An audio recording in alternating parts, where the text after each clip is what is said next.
بسم اللہ الحمد للہ والصلاة والسلام علی رسول اللہ رب اشرح لی صدری ویسر لی امری واحلل عقدۃ من لسانی یفقہوا قولی۔ ناظرین السلام علیکم ورحمۃ اللہ وبرکاتہ۔ سیرت النبی صلی اللہ علیہ وسلم انگلیوں پر، اہم واقعات کو یاد رکھیے آسان طریقے سے 5 منٹ سیریز میں۔ سبق نمبر 15، سیرت اور قرآن، مکی زندگی۔ سیرت اور قرآن آپس میں جڑے ہوئے ہیں۔ سیرت کی سب سے مستند اوتھینٹک یعنی 100% صحیح کتاب کون سی ہے؟ قرآن۔ سیرت میں واقعات ملتے ہیں، قرآن میں لوگوں کے خیالات اور نیتوں کا ذکر بھی ملتا ہے۔ قرآن کریم رسول اللہ صلی اللہ علیہ وسلم کی نبوت کے مختلف پہلو بیان کرتا ہے، مثلا یہ کہ آپ رحمت للعالمین ہیں، آپ فرشتہ نہیں، آپ پر مختلف طریقوں سے وحی کی جاتی ہے وغیرہ۔ سیرت میں لوگوں کا اس وقت کا حال ملتا ہے، مگر قرآن ان کے انجام کی پہلے ہی خبر دے دیتا ہے کہ دنیا میں کیا ہوگا اور آخرت میں کیا، اور قرآن کا بیان معجزانہ ہے، کوئی کتاب مقابلہ نہیں کر سکتی۔ اصل وجہ کیا تھی؟ مسلمانوں کو کشمکش، تکالیف اور جو چیلنجز تھے مکے میں وہ کیوں تھے؟ اصل وجہ کیا تھی؟ وہ ہے قرآن کا پیغام۔ قریش کے مشرکین کا مسلمانوں پر ظلم کیوں ہو رہا تھا، بائیکاٹ کیوں ہو رہا تھا؟ وہ قرآن کا پیغام تھا جس کی وجہ سے وہ سب کر رہے تھے۔ رسول صلی اللہ علیہ وسلم اللہ کے پیغام کو یعنی قرآن کو پیش کر رہے تھے، اس کی تشریح کر رہے تھے، اس پر عمل کرنے کے لیے مسلمانوں کا تزکیہ اور ان کی تربیت کر رہے تھے۔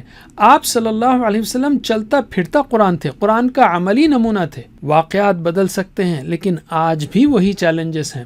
قرآن ہر وقت کے لیے ہے، اس لیے اصل زور پیغام پر ہے اور چیلنجز کے جوابات پر ہے۔ تو تصور کیجئے مومنین اور مخالفین کی ان اوقات اور کیفیات کو جو روزانہ کی خاص و عام مجلسوں میں ہوتی ہوں گی، اٹھتے بیٹھتے سوتے جاگتے ذہنوں میں جو خیالات آتے ہوں گے۔ ایک طرف رسول اللہ صلی اللہ علیہ وسلم اور صحابہ آیات پر خوب غور و فکر کرتے اور اپنے ایمان کو مضبوط کرتے، ان کا یقین بڑھتا، کفار مکہ کی مخالفت اور ظلم کے باوجود دین پر جمے رہنے کی ہمت خوب بڑھ جاتی۔ سوچئے صحابہ کرام کو ان حالات میں جب یہ صورتیں سننے کو ملتی ہوں گی تو انہیں اپنے ایمان پر اور رسول صلی اللہ علیہ وسلم کی موجودگی پر کس قدر خوشی اور اطمینان محسوس ہوتا ہوگا۔ اور دوسری طرف کفار مکہ میٹنگز کرتے، بحثیں ہوتی، پلاننگ بنتی کہ رسول صلی اللہ علیہ وسلم کو، قرآن کو اور صحابہ کرام کو کس طرح بدنام کیا جائے، تنگ کیا جائے اور اسلام کے پیغام کو پھیلنے سے کس طرح روکا جائے۔ اس کا بیان ہمیں مکی صورتوں میں ملتا ہے۔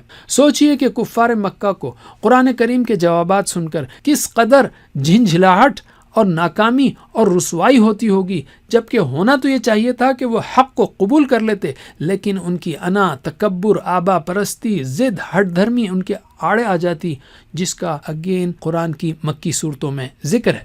یہاں پر ہم صرف مکی صورتوں کی باتیں کریں گے۔ مکی صورتوں کی چند خصوصیات لیتے ہیں۔ صورتیں اور آیتیں عام طور پر چھوٹی ہوتی ہیں، الفاظ کم اور معانی زیادہ، زور بیان میں اتنی پر اثر کہ مشرک لوگ یہ کہتے کہ مت سنو ورنہ بہک جاؤ گے۔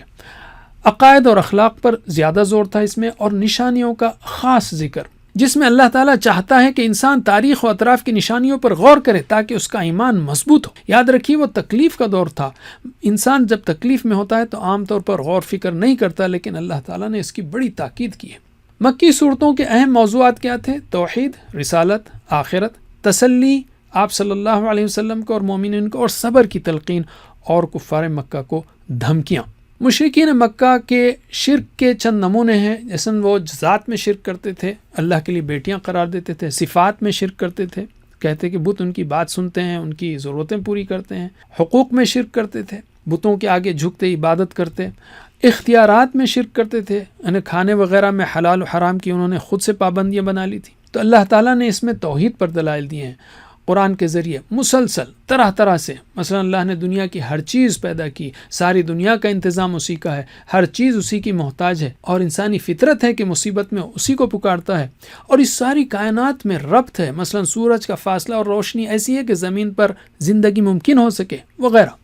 رسول صلی اللہ علیہ وسلم کی رسالت پر مشرکین نے اعتراضات کیا، اس کا بھی ذکر ہے۔ مثلا انہوں نے آپ کو جادوگر، شاعر، کاہن، مجنون، جھوٹے وغیرہ قرار دیا، اور یہ کہا کہ کوئی اور آپ کو قرآن سکھاتا ہے، یہ کہ انسان رسول نہیں ہو سکتا، یا یہ کہ آپ صلی اللہ علیہ وسلم آبا و اجداد کے مخالف ہیں، یا یہ کہ رسالت کسی عہدے اور پیسے والے کو کیوں نہ ملی وغیرہ۔ اللہ کی طرف سے قرآن میں جو جوابات آئے ہیں یہ کہ آپ سچے ہیں، نبوت سے پہلے کی پاک صاف زندگی اس کا ثبوت ہے، تم سب مل کر قرآن کی ایک صورت ہی بنا کر لاؤ دیکھو، اور یہ کہ آپ صلی اللہ علیہ وسلم کوئی بدلہ نہیں مانگتے، اور یہ کہ آبا و اجداد کی اندھی پیروی مت کرو، عقل کا استعمال کرو، اور اللہ زیادہ جانتا ہے کہ رسول کس کو بنائے وغیرہ۔